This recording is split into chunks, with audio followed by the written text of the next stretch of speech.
जय गायत्री माता। श्रीमद् भागवत पुराण दसम स्कंद 34वां अध्याय सुदर्शन और शंखचूड़ का उद्धार।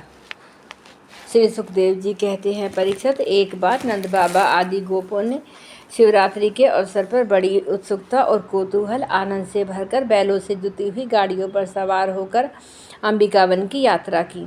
राजन, वहाँ उन लोगों ने सरस्वती नदी में स्नान किया और सर्वांतर्यामी पशुपति भगवान शंकर जी का तथा भगवती अंबिका जी का बड़ी भक्ति से अनेक प्रकार की सामग्रियों के द्वारा पूजन किया।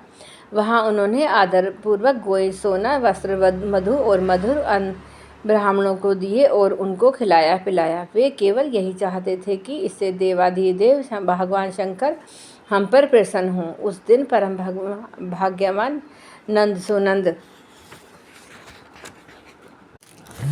आदि गोपों ने उपवास कर रखा था, इसलिए वे लोग केवल जल पीकर रात्र के समय सरस्वती नदी के तट पर ही बेखट के सो गए। उस अंबिकावन में एक बड़ा भारी अजगर रहता था। उस दिन वह भूखा भी बहुत था। देववश वह उधर ही आ निकला और उसने सोए हुए नंद जी को पकड़ लिया।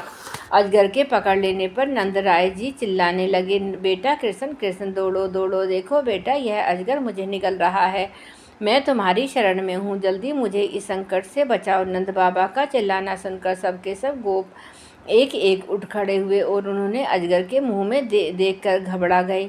अब वे लुकाठियों से उस अजगर को मारने लगे, किंतु लुकाठियों से मारे जाने और जलने पर भी अजगर ने नंद बाबा को नहीं छोड़ा।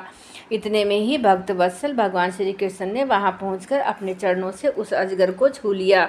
भगवान के श्री चरण का स्पर्श होते ही अजगर के सारे अशुभ भस्म हो गए और उसी क्षण अजगर का शरीर छोड़कर विचाराचर्चित सर्वांग सुंदर रूपवान बन गया। उस पुरुष के शरीर से दिव्य ज्योति निकल रही थी। वह सोने के हार पहने हुए था।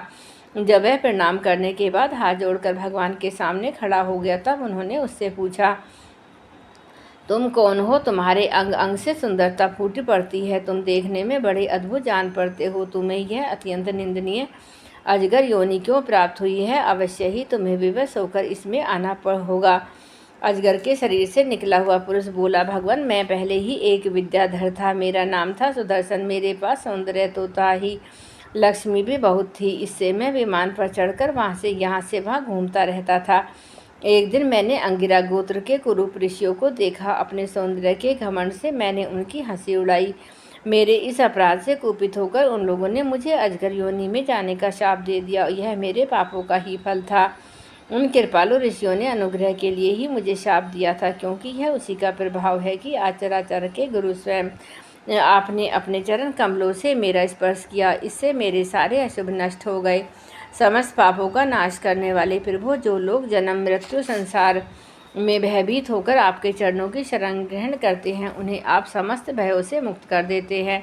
अब मैं आपके श्री चरणों के स्पर्श से शाप से छूट गया हूँ और अपने लोकों में जाने की अनुमति चाहता हूँ। भक्त वत्सल महायोगेश्वर पुरुषोत्तम, मैं आपकी शरण में हूँ। इंद्र आदि समस्त लोकेश्वरों के परमेश्वर स्वयं प्रकाश परमात्मन, मुझे आज्ञा दीजिए। अपने स्वरूप में नित्य निरंतर एक रस होने रहने वाले अच्युत्य पाप के दर्शन मात्र से मैं ब्राह्मणों के शाप से मुक्त हो गया हूँ। यह कोई आश्चर्य की बात नहीं, क्योंकि जो पुरुष आपके नामों का उच्चारण करता है, वह अपने आप को समस्त श्री श्रोताओं को भी तुरंत पवित्र कर देता है। फिर मुझे तो आपने स्वयं ही अपने चरण कमलों से स्पर्श किया है, तब भला मेरी मुक्ति में क्या संदेह हो सकता है? इस प्रकार सुदर्शन ने भगवान श्री कृष्ण से विनती की, परिक्रमा की और प्रणाम किया।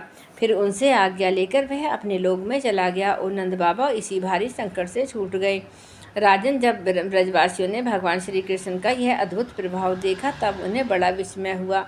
उन लोगों ने उस क्षेत्र में जो नियम ले रखे थे, उनको पूर्ण करके वे बड़े आदर और प्रेम से श्री कृष्ण की उस लीला का गान करते हुए पुनः ब्रज में लौट आए। एक दिन की बात है। अलौकिक कर्म करने वाले भगवान श्री कृष्ण और बलराम जी रात्रि के समय वन में गोपियों के साथ विहार कर रहे थे। भगवान श्री कृष्ण निर्मल पीताम्बर और बलराम जी नीलांबर धारण किए हुए थे।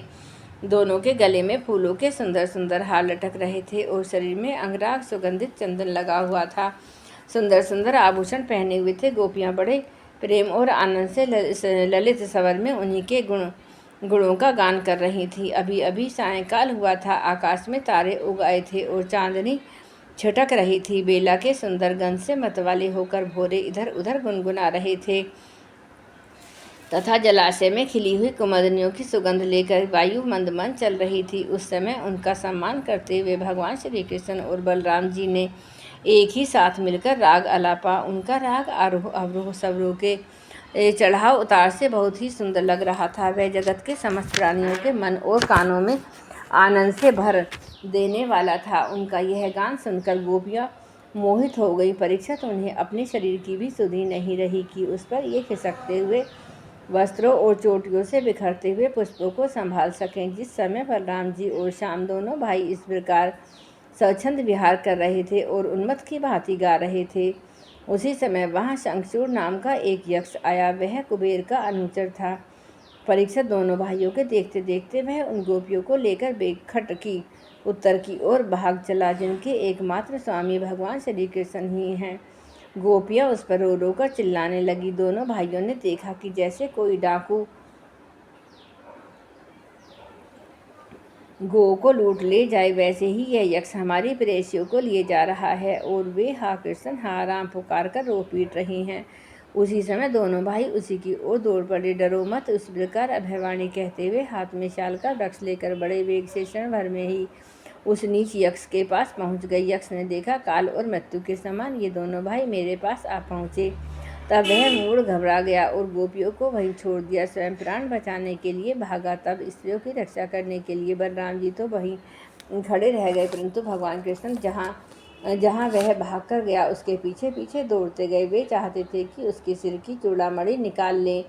कुछ ही दूर जाने पर भगवान ने उसे पकड़ लिया और उस दुष्ट के सिर पर कसकर एक घूंसा जमाया। चूड़ामणि के साथ उसका सिर भी धड़ से अलग कर दिया। इस प्रकार भगवान श्री कृष्ण ने शंखचूड़ को मारकर वह चमकीली मणि लेकर लौट आई। तब सब गोपियों के सामने ही उन्होंने बड़े प्रेम से वह मणि बड़े भाई की बलराम जी को दे दी। जय गुरुदेव, जय गायत्री।